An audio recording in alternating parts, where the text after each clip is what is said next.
termasuk orang menghafal terlama di Indonesia atau di dunia mungkin. Oh. Karena sampai saya menikah, alhamdulillah waktu itu belum khatam.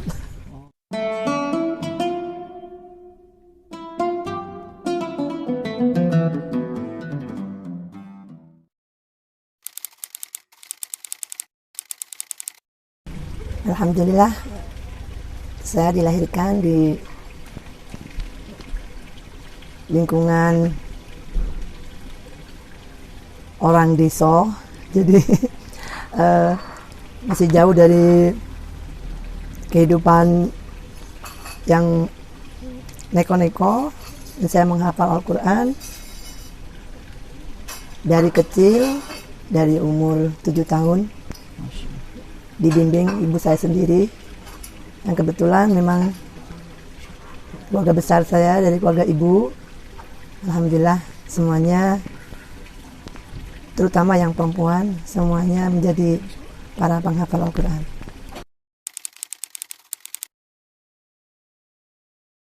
Tidak, 7 tahun itu memulainya. Dan pada waktu mulai, waktu itu saya masih ingat, saya belum bisa baca binazarnya, belum bisa. Jadi saya baca sendiri belum bisa. Jadi ibu masih menuntun, ibu membacakan, kemudian saya menirukan, seperti itu.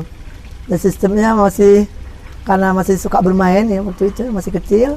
Jadi sambil bermain, ibu melafalkan Al-Quran, 1 ayat atau setengah ayat. Kemudian beliau menyuruh, ayo diulang peng 20, diulang peng selawe, seperti itu. Jadi disuruh membaca berulang-ulang walaupun kalimat demi kalimat, seperti itu. Sehari paling banyak menambah hanya 1 ayat.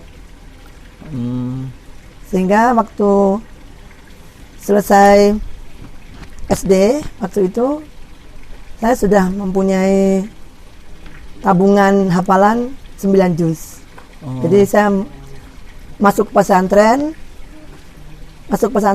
di usia 11 tahun. 11 tahun sudah punya tabungan hafalan 9 juz. Dan waktu itu belum bisa baca binazarnya, belum lancar. Karena kebiasaan dari kecil dituntun ibu ngendikan, melafalkan, kemudian saya menirukan, seperti itu. Jadi ketika masuk pondok, baca binazarnya masih masih belum lancar.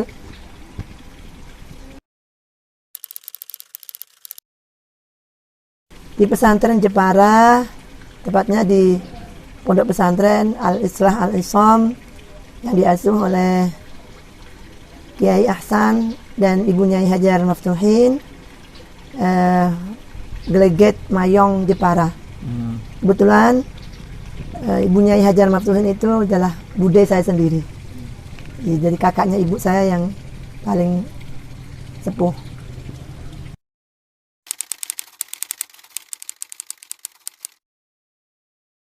Di pesantren meneruskan menghafal diulang dari awal yang sudah di tabungan yang sudah dipunyai tadi. Kemudian setelah tabungannya habis, kita merangkak bacanya sambil binazarnya sambil menghafal sambil binazar. Jadi saya menghafal, kalau bisa dihitung jumlah tahunnya, mungkin termasuk orang menghafal terlama di Indonesia atau di dunia mungkin. Karena sampai saya menikah, alhamdulillah waktu itu belum khatam. Jadi saya menghatamkan sesudah menikah dengan Gus Zamzam.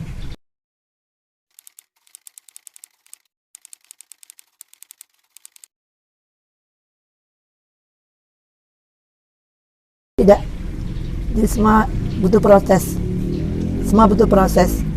Bahkan ketika baru masuk ke Lirboyo, saya menjadi istri dari Gus Zamzam, saya masih belum khatam dan sudah harus ikut murid-murid Pondok Lirboyo dengan waktu itu beliau Allah al-maghfur laha, Ibu Nyai Umi Kulsum sudah memberikan amanah saya untuk ikut mengajar di pesantren beliau Hidayatul Mubtadi'at. Saya waktu itu sambil meneruskan hafalan, sambil mulang, masih lagi harus sering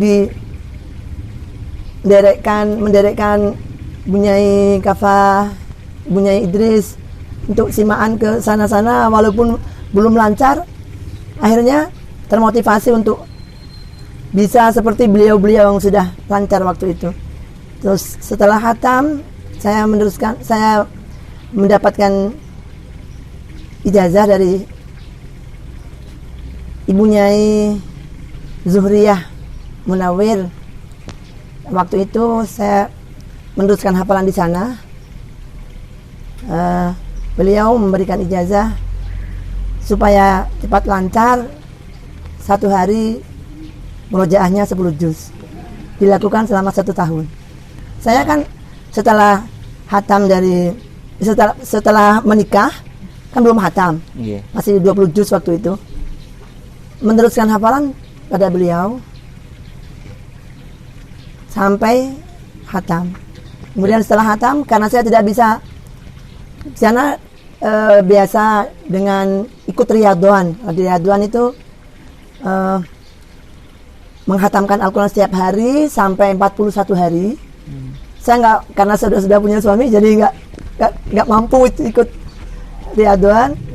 Mbah Nyai menyarankan saya untuk memberikan ijazah pada saya supaya hafalannya cepat lancar dengan murojaah setiap hari 10 juz. Dilakukan selama 1 tahun.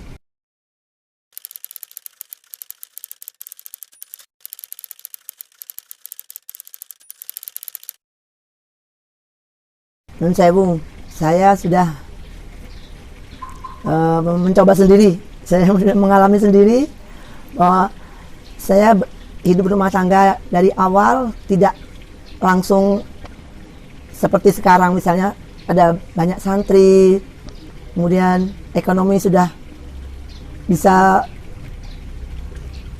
mapan seperti itu. Dulu saya juga sama mengalami, makanya dari bawah. Saya bahkan harus dulu masih awal-awal di Lirboyo, saya masih harus bangun jam 2 malam sambil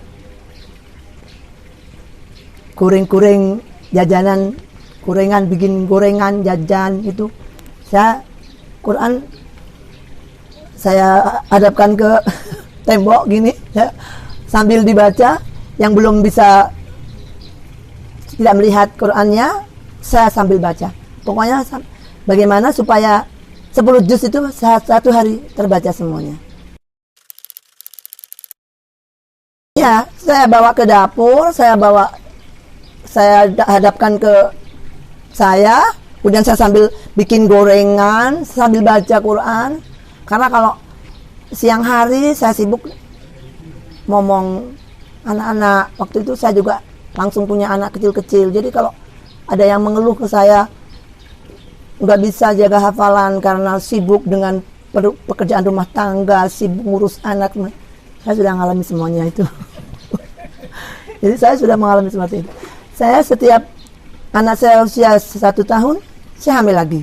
Jadi anak saya kecil-kecil banyak sekali. Jadi kalau anak-anak zaman sekarang bilang pekerjaan rumah tangga dan mengurus anak itu menyita waktu untuk murojaah, tidak betul. Tidak betul. Jadi jangan kami hitamkan pekerjaan rumah tangga sebagai alasan untuk tidak punya kesempatan murojaah. Jadi kalau kita bisa mensiasati, semuanya bisa. Kalau sekarang saya cuma punya amalan yang rutin saya lakukan lebih ringan dari dulu, dari ijazah yang diberikan oleh Ibu Nyai Zuhriyah Munawir, yaitu 10 juz. Kalau sekarang saya hanya pakai Fahmi Bisyauqin, itu lebih ringan karena Satu hari ada yang 5 juz, ada yang 4 juz. Jadi dalam 7 hari hatam. Kalau dulu kan dalam 3 hari harus hatam. Sekarang lebih ringan. Saya mendapatkan ijazah Fahmi bin Syauqin sekitar 13 atau 14 tahun yang lalu dari beliau Kiai Haji Ulin Nuha Arwani.